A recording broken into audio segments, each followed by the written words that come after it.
Este episodio contiene escenas de violencia que pueden ser sensibles para algunas personas. Recomendamos discreción. Somos los libertadores.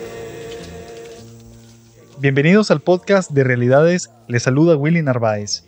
Este es nuestro tercer y último capítulo de nuestra serie Vida y Muerte de la Revolución.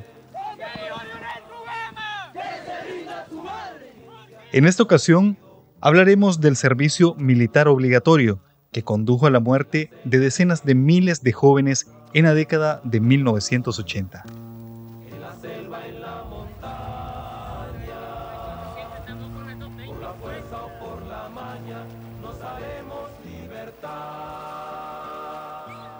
Nuestro personaje es Juan José Zamora. Nació en Managua en 1970, donde llevaba una vida tranquila junto a su familia.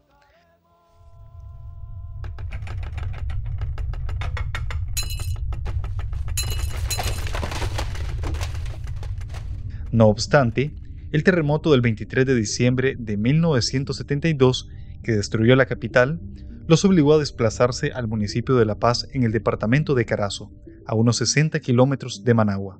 Fuimos terremoteados y los terremotos los obligó a irlos para Carazo, allá a Jinotepe, a La Paz. Para ese entonces Nicaragua era gobernada por Anastasio Somoza Debayle, quien 7 años después del terremoto huyó del país ante la insurrección de la guerrilla del Frente Sandinista de Liberación Nacional. 20 de julio de 1979. La libertad tuvo hoy un nuevo significado. Juan José tenía 9 años cuando triunfó la revolución el 19 de julio de 1979. Mi papá participó con la Guardia Nacional de Somoza. Y mientras la mayoría de los nicaragüenses celebraban el fin de la dictadura somocista, él solo podía pensar en que podrían asesinar a su padre. Mi papá quedó atrapado en Managua en la insurrección. Nosotros ya lo hacíamos muerto a él, pero después él apareció.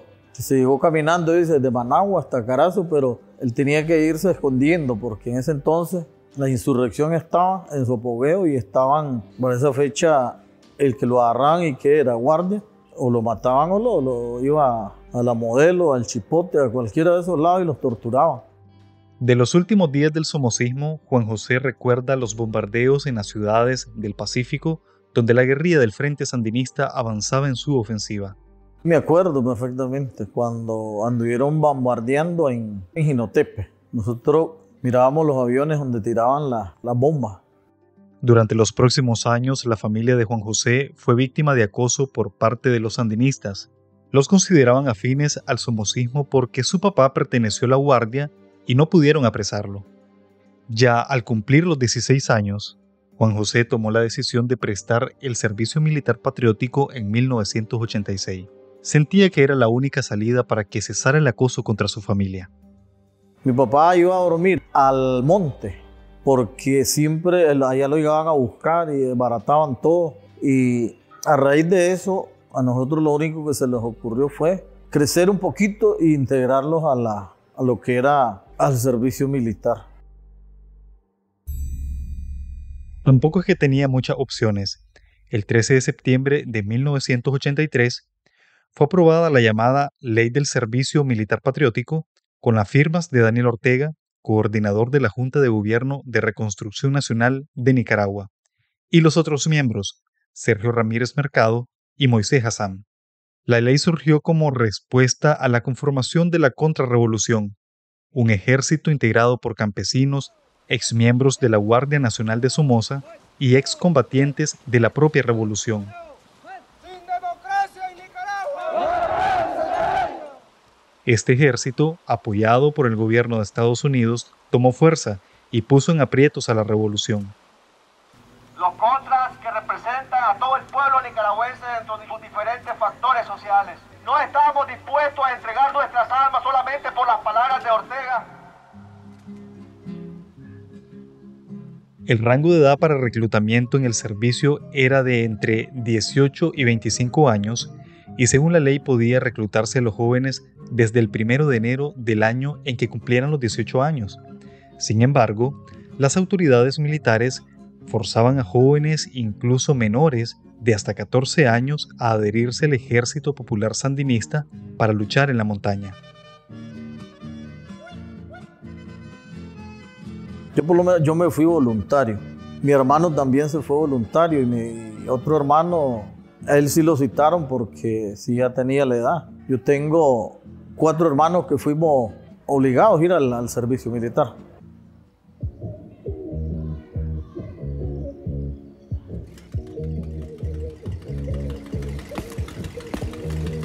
Los jóvenes eran reclutados por las autoridades en discotecas, colegios o en sus propias casas. La juventud éramos perseguidos y no teníamos cabida en ningún lugar, porque en ese entonces, decía el dicho popular, había orejas en todos los barrios, al frente de tu casa, a la orilla de tu casa, y no te quedaba opción de ser casi un preso en tu casa. Miles fueron enviados a las montañas a combatir contra sus propios compatriotas. Juan José asegura que el entrenamiento que le daban no era suficiente. Bueno, la primera vez que yo agarré el fusil, yo no sabía ni manipular una AK. Ni siquiera yo había disparado, solo en lo que tenía era una onda, que le decían allá, una tiradora para andar pajareando.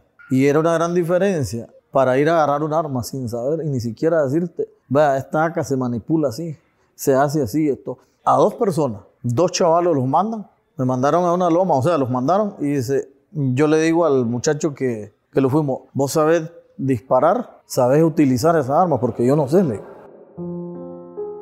Pero el gobierno sandinista reclutaba también a través de la propaganda, explotando el fervor revolucionario acumulado de los años de la lucha contra el somocismo. Es que en aquel entonces, digamos, prácticamente a toda la juventud habían bases políticas que te convencían. Te metían esa electricidad, era algo que te hacían actividades aquí, hacían actividades por allá, motivando a la juventud para que fuera parte de la revolución de la juventud sandinista.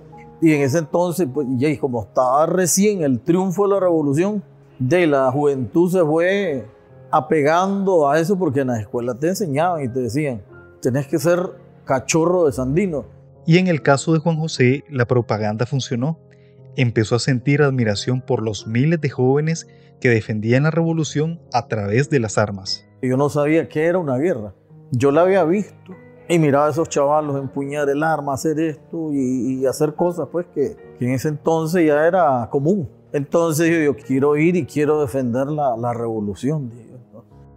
Tras ser entrenado, Juan José fue enviado a un lugar recóndito en el departamento de Chontales. Nos llevaron casi todo el día, desde las 5 hasta como a la 1 de la mañana. Llegamos a Huigalpa.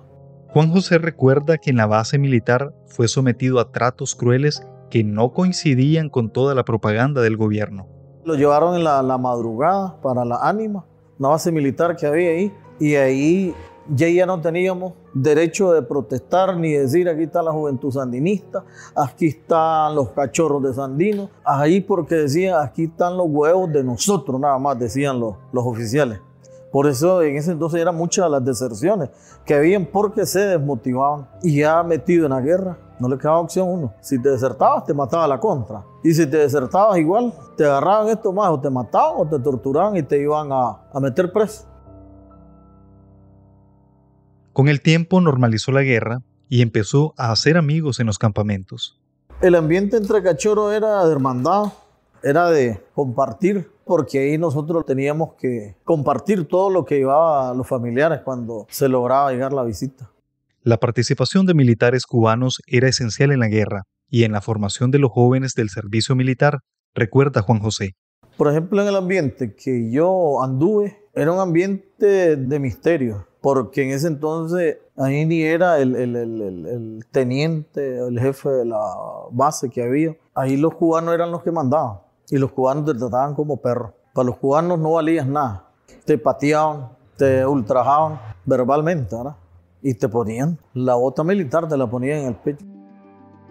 Juan José considera que el entrenamiento no fue suficiente para la guerra.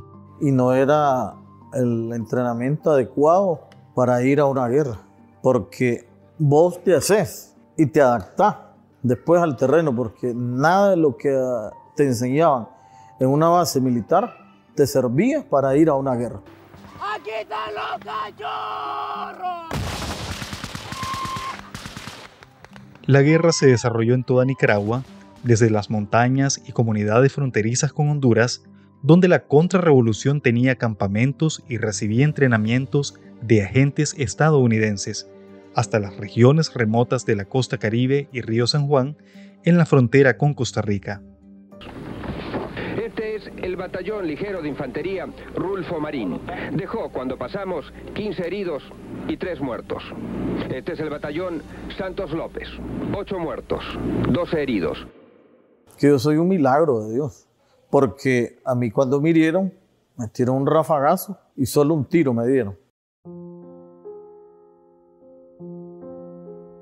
En 1988, tras casi una década de desgaste, la guerra civil en Nicaragua se adentraba en su última fase cuando las facciones decidieron sentarse a negociar con mediación internacional.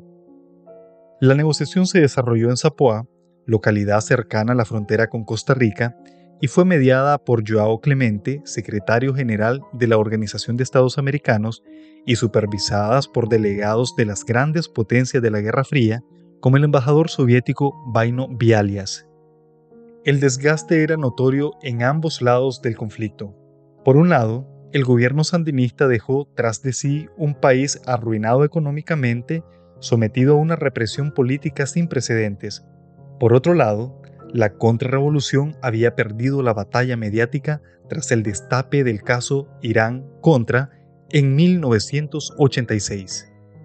Oficiales dentro de la administración del presidente estadounidense Ronald Reagan habían estado financiando los esfuerzos de la Contra en Nicaragua a través de la venta ilegal de armas a Irán, potencia enemiga de los Estados Unidos, luego de que el Congreso decidiera detener la ayuda militar a la Contra en 1986.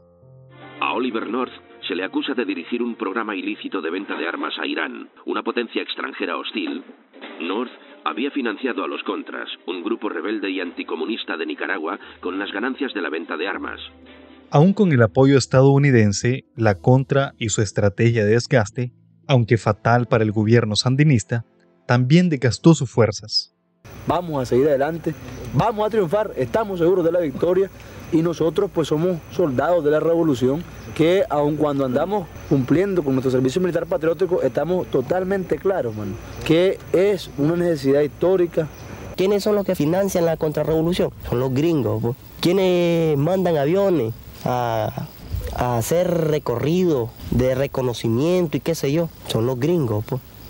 Nosotros, pues, un poco de chavalos le hemos dado en la trompa al enemigo, a donde más le duele. Y que porque no se han metido los gringos, que solo la guardia está ahí, a ellos también. Eso ellos lo determinan. Las veces que ellos quieran venir aquí, bueno, correcto, pues. Arriba con los cheles, vale verga. Más de 11.000 nicaragüenses quedaron lisiados en la guerra de los 80. Pues que tomen un arreglo a la buena. Y es demasiado, tanto muerto, tantos jóvenes. El año pasado lo mismo sucedió. Y cada que hacen combate aquí siempre resulta pues ese poco de muertos. Se estima que unas 50.000 personas murieron durante el curso de la guerra. Para muchos, solo fue a través de la guerra que el Frente Sandinista logró garantizar elecciones libres y entregar el poder a Violeta Chamorro, quien derrotó a Daniel Ortega en las elecciones de 1990. Décadas después, Juan José reflexiona sobre su tiempo en la guerra. Se resiente de la lucha armada porque cree que solo sirvió para que algunas personas se hicieran ricas y poderosas a costa de muchas vidas. Yo por lo menos yo soy lisiado de guerra y siento que el esfuerzo que en aquel entonces hicieron aquel poco de madres, buscando, apoyando a sus hijos, apoyando la revolución, siento que hoy en día no estamos siendo gratificados de eso. O sea, yo como un lisiado de guerra, yo siento eso. A través del Instituto Nicaragüense del Seguro Social, estos ciudadanos recibieron algunos beneficios a partir de la aprobación de la Ley 119, el 17 de diciembre de 1990, actualizada en 2013 por la Ley 830. A casi 3 meses de permanecer en huelga de hambre, los exmovilizados se dirigieron a la Asamblea Nacional para exigirle a los diputados que se reglamente la Ley 830, que establece una serie de beneficios sociales para las víctimas de guerra. Diputados de la oposición fueron los únicos que escucharon las demandas de este grupo de personas. Sin embargo, Juan José considera que en su mayoría han sido descartados por el actual liderazgo del Frente Sandinista, que ha estado en el poder desde el año 2007. Somos parte de esa generación que se dio para que Daniel esté ahora en el poder. Y siento que no fuimos casi gratificados porque hoy en día la mayor parte de combatientes que fueron hoy no valen nada. Y nosotros éramos de ser un símbolo de esa revolución. Y aunque trató de apelar a su pasado como soldado al servicio de la revolución para recibir asistencia de parte del partido, recibió un rechazo como respuesta. A mí se me quemó la casa. En aquel entonces yo fui a tocarle la puerta. ¿Dónde es el partido? Me contaron 0. Yo siendo un licenciado de guerra y todo, no tengo acceso a análisis y todo, entonces necesito que tal vez me regalen una laminita de zinc o algo para terminar, para reconstruir mi casa. Y fue un rotundo no. Entonces yo como que comencé a sentir ya un rechazo, porque te decepcionás. Y así fue como Juan José perdió toda la fe en la revolución. Después que tu mamá, tus hermanos abonaron la sangre, con su sangre, toda la tierra, allá, entonces, y que te digan no hay recursos. Y hoy en día hay recursos. Y siento que hay un montón de licenciados de guerra votados y a otros los recursos se los están dando a otra gente. Otra gente que no hizo nada está disfrutando de lo que vos hiciste en el ayer. Porque hay gente muy necesitada ahí en Nicaragua. Hay mucha gente que anda mal. Y en el ayer vos conoces gente que empuñaron el arma. Y hoy esas personas no son vistas. Piden ayuda y no se las dan. Son vitalicios en el poder. Porque solo para ellos. Solo gobiernan para ellos y la familia. Yo tuve la oportunidad de andar paseando. Platiqué con un ex que no voló ni un tiro, se desertaba y así ahora es un gran político. Y le digo, fíjate que esto y esto yo necesito, ¿no? ¿Para qué vos querés? Imagínate una respuesta de un secretario político que te diga, vos tenés tu pensión. ¿Qué es lo que andás reclamando? Todavía queda pendiente un ejercicio colectivo de memoria histórica sobre esta guerra que dejó a miles de madres sin sus hijos. Muchas heridas siguen sin sanarse después de más de 4 décadas. Muchas gracias por escuchar nuestro episodio sobre el servicio militar como parte de nuestra serie Vida y Muerte de la Revolución. Les acompañó Willy Narváez.